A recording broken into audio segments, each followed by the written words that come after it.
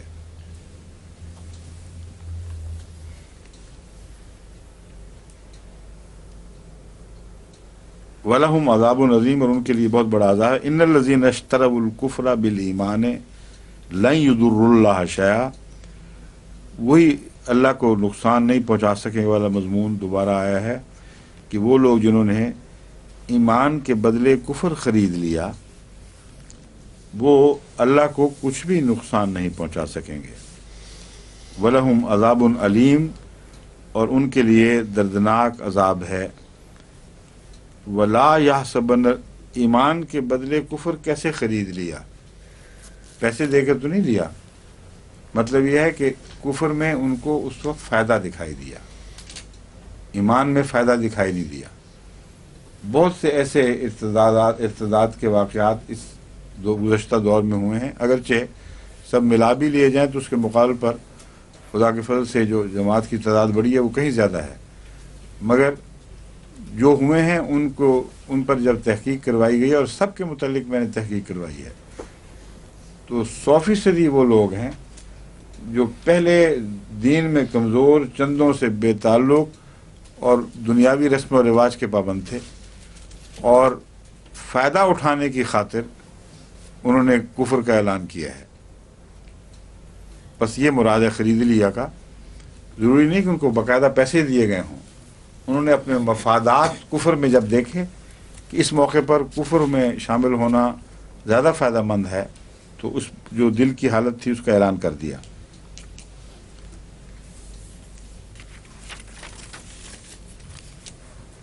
وَلَا يَحْسَبَنَّ الَّذِينَ كَفَرُوا أَنَّمَا نُمْلِي لَهُمْ خَيْرٌ لِأَنفُسِهِمْ، یہاں وہی مضمون ہے کہ آخرت میں ان کا کوئی حصہ نہ رہے کہ وہ لوگ جنہوں نے کفر کیا ہے یہ گمان ہرگز نہ کریں کہ ہم جو انہیں دنیا میں مہلت دے رہے ہیں یہ ان کے لیے بہتر ہے۔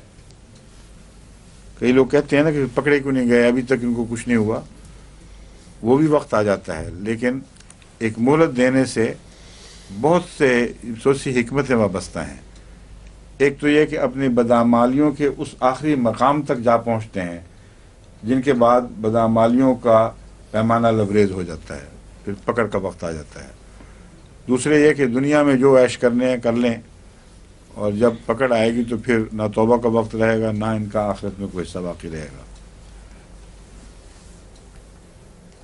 انما نملی لہم لیزدادوا اثما، یہ وہی مضمون واضح ہو گیا کہ ہم تو ان کو مہلت دیتے ہیں تاکہ جتنے ان کے گناہوں کی کیپیسٹی ہے، جو گناہ کرنے کی ان کو توفیق ہے بنیادی طور پر یا استطاعت ہے، اس حد تک یہ پہنچ جائیں۔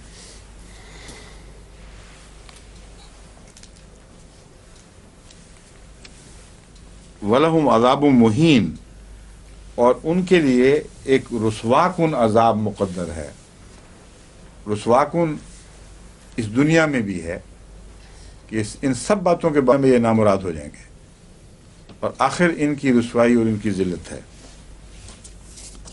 ما کان اللہ لیذر المؤمنین علی ما انتم علیہ، اللہ تعالیٰ یہ بات پسند نہیں فرماتا، اللہ تعالیٰ کو کی شان یہ نہیں، ما کان اللہ ہو، ایسا نہیں اللہ کہ لیذر المؤمنین علی ما انتم علیہ، کہ مومنوں کو اس حال پر چھوڑ دے اسی طرح جس پر تم ہو، حتیٰ یمیز الخبیث من الطیب، کس حال پر تم ہو کہ تم میں بعض ناپاک لوگ بھی مومن بن کر شامل ہوئے ہیں۔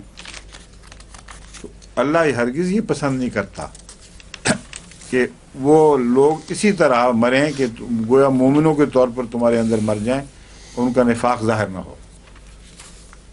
بس جب تک خبیث کو طیب سے الگ نہیں کر پھینکتا، یمیز الخبیث من الطیب، یمیز الطیبہ من الخبیث نہیں فرمایا، مراد یہ ہے کہ طیب کی پہچان کا مسئلہ نہیں ہے،